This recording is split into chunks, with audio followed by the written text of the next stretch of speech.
I love meeting new people, so I've been having fun meeting people in the city, meeting my neighbors, different people. I've been finding out stuff about people that I haven't even been able to write about them yet. I'm Naomi Krueger. I am the founder of the Roseville Reader, which is a hyperlocal e-newsletter reporting on Roseville city government, school board, and community life.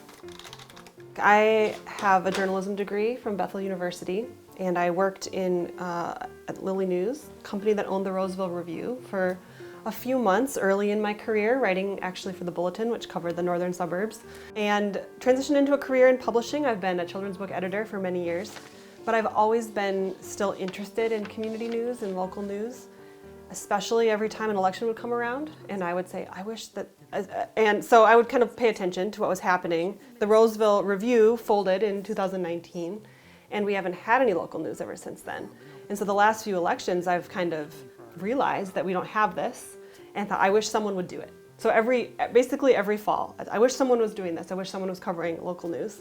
And finally, I just decided to do it.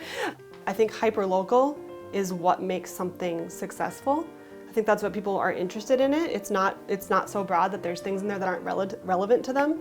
And so I think that I would keep it Roseville, maybe Roseville area to include some like Falcon Heights or Lauderdale, but that would only be if I had more people working with me. I mean, it could easily be one full-time job reporting on Roseville alone.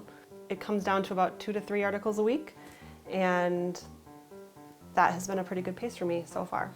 There's also the whole local news ecosystem, I think, needs hyperlocal.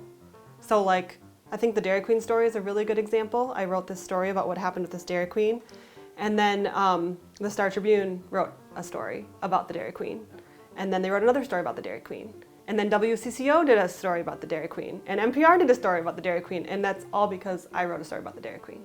And so hopefully my impact gets bigger, so then more people know something about Roseville.